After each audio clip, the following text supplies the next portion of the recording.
On the line right now, we are chopping it up with Maurice Jones, the CEO of OneTen. And if you know, you know, my man has been in the game for quite some time, and he is like, figured out ways to where, like, to make money operate not only in the private but also the public sector as well. And his mission with OneTen is to create 1 million career family sustaining jobs for Black talent in America over the next 10 years. And it's no easy task, but this is the right man for the job. What's going on, Mr. Jones? It's all good. I appreciate you. Nice to be with you. Right. So, for people who don't know about your history, you've done a little bit of everything, in the financial business, even like, also as law as well. And even like worked for President Clinton at one point in time. And now that you're like, taking on this new challenge, what inspired you to lead the charge to try to employ so many people in Black America? So, if you look around, right, look at what's going on in the country. You've got a huge opportunity gap in the country that breaks down really along lines of race and place. And that opportunity gap really stems from a huge wealth gap. In our country today, white families on average have 10 times more wealth than black families. And that leads to disparities in health, disparities in income, disparities in literally life expectancy, disparities in educational outcomes. You can't have a more perfect union with that kind of disparity living side by side 10 minutes away from one another in a particular place. So, what inspired me to try to take on this issue of getting folks access to family sustaining jobs is the conviction that unless we are great in this area, we won't be a more perfect union. We won't be able to close these disparity gaps. And we can do it. This is the thing. We can do it with intentionality, with boldness, with a lot of laborers in the vineyard, as they say. And that's really what inspired me to lean into this opportunity to try to do the best I could with other partners. Aside from some of the obvious things like, racism, preferential job offerings, what are some of those things that continue to widen the gap, you Let me know, get, between the yeah, amounts? let me give you some data. So look at all jobs in our country today that pay $60,000 or more. What you'll see is on paper, 79% of those jobs require that you have a 4-year degree just to compete for the job, just to compete. Same thing, if you look at all jobs that pay $40,000 or more, on paper, 71% of those jobs require that you have a 4-year degree just to compete. And Mhm. then look at the actual workforce. Look at all black talent, ages 25 and above in our workforce today. 76% of us do not yet have a 4-year degree. So, what does this mean? It means we have a credential in the form of a 4-year degree that literally is a systemic barrier to earning your way into the middle class in America. How un-American can you get, right? And so this Right. has nothing, it has nothing to do with skills, right? So what 110 is preaching, what 110 is attempting to actually accomplish is to transform this private sector into a place that is skills first in its focus, where skills become the dominant factor of success when it comes to hiring, when it comes to evaluating, when it comes to promoting talent. And thereby, right, eliminate this notion of a credential, which may have nothing to do with the skills, and really get us to focus on access that is based on skills, promotion that is based on skills, and enable us to tap into this incredible genius in the Black community and other communities that's right now being left on the sideline because we're focusing on a credential as opposed to people's skill and grit and determination and ambition, etc. That's a huge systemic issue for our country. Now, Maurice Jones, for people who have never heard some of these terminologies before, when you talk about public and private sector money, can you break it down in layman's terms to the difference between, the money on both of those sides? Sure, sure.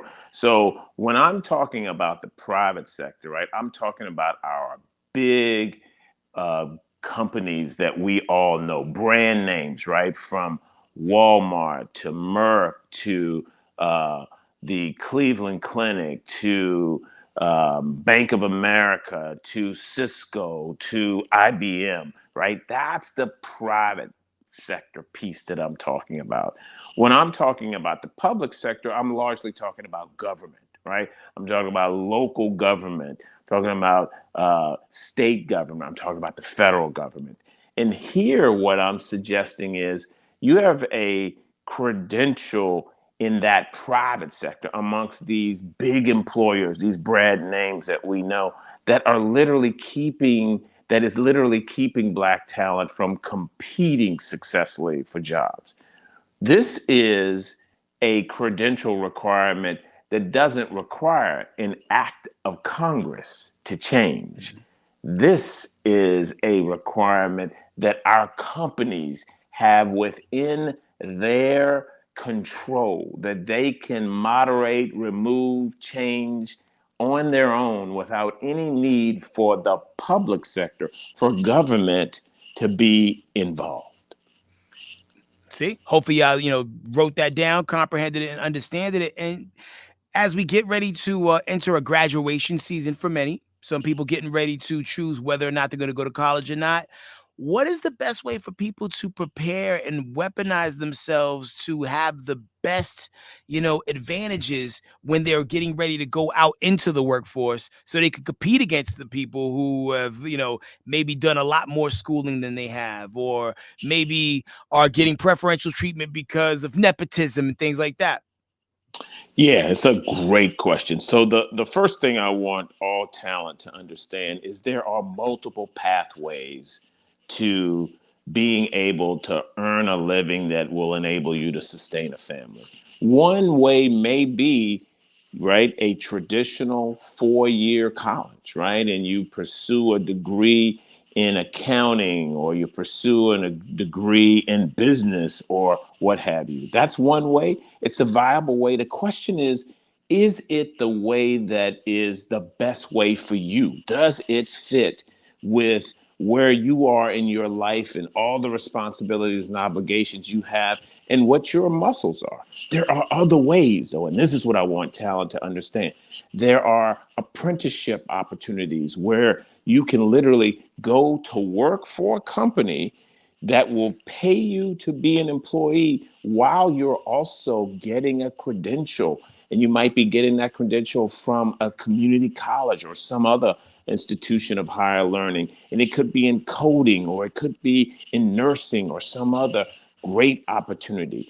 You can also go to community college and actually pursue a 2-year degree in nursing or a certification or license in welding or an electrician.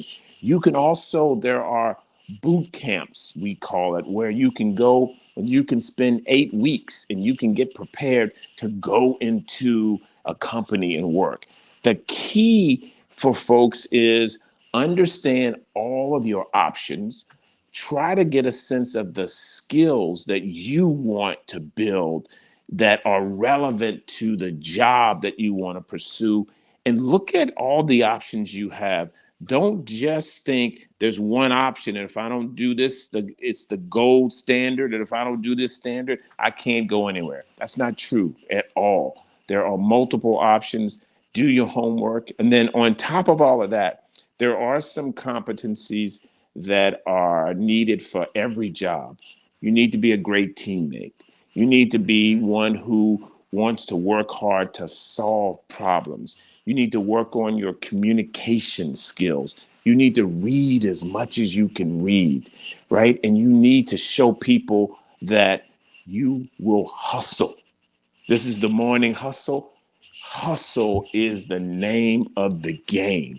There's no Indeed. job that you won't hustle for. All of those things are the things that our talent should be thinking about building their muscles on in order to be successful over life. And I love the fact that you refer to people going into the workforce as talent, because a lot of times people only use the talent label as it relates to entertainment, but it does require talent and skills to do a lot of these jobs. And you know what? In the last few years, we are starting to see a new opponent against talent in the form of AI, whether it comes from the writing space, the art space, the content creating space. How can the next generation best prepare themselves to compete not only against foreigners who are now coming to America, because they're used to hustling harder over there and putting in the work over here, and also the new rise of AI seemingly getting ready to take a lot of jobs away from creatives? Yeah, well, here's the deal though with the AI. AI will actually supersede some jobs and create other jobs. And so Mm, what we need to be ready to do is to take advantage of the opportunities that AI presents for us. I was fortunate enough to visit a traditional manufacturing facility that is not too far from my home. And when I went in, I saw all these robots.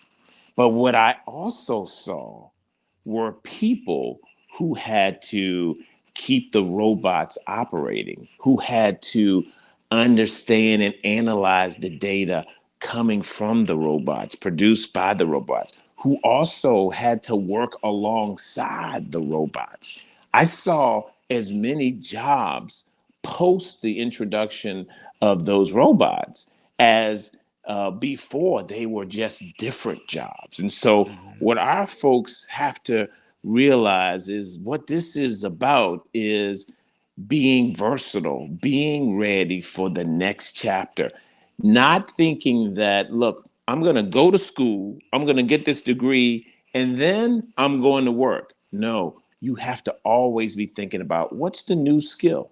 What's the new skill that I've got to acquire in order to keep up to where the job is going, with where the economy is going? And you hit the nail on the head.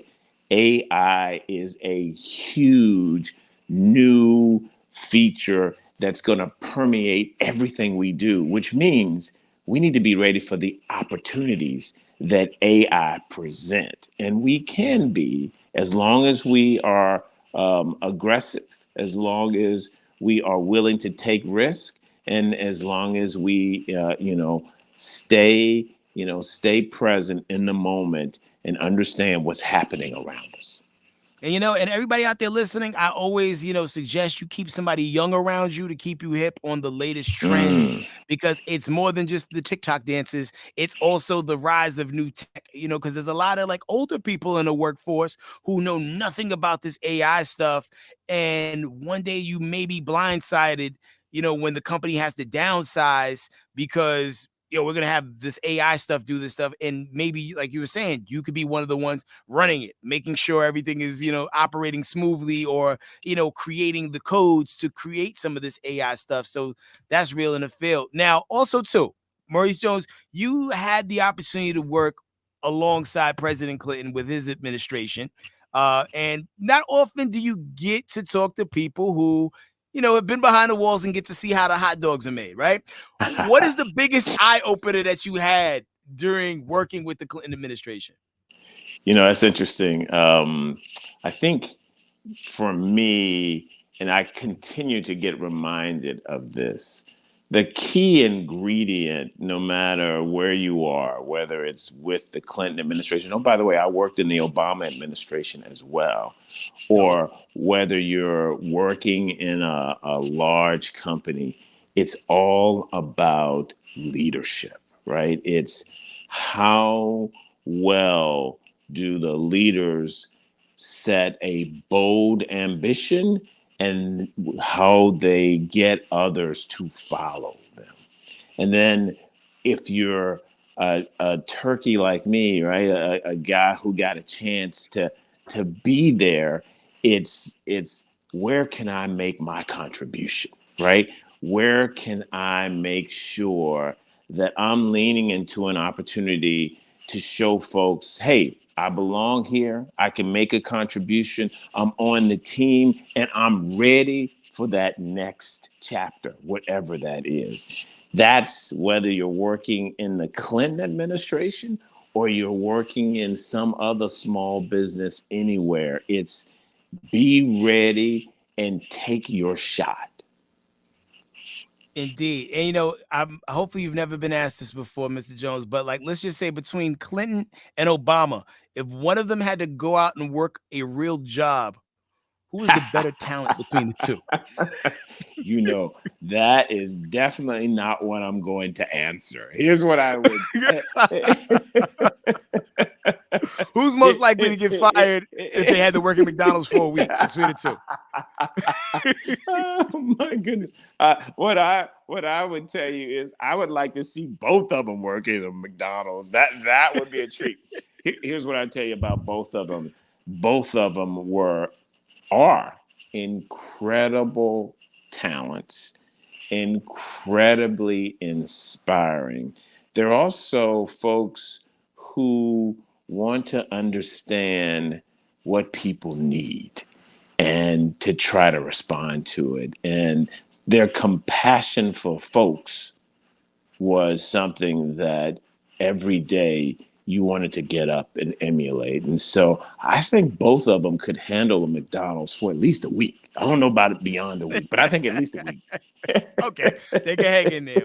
Yo, well, Maurice Jones, appreciate the work you've done, the work that you continue to do. And if people want to learn about more about 110 and how they can better prepare themselves to get out there in the workforce and be an effective talent, how can they tap in?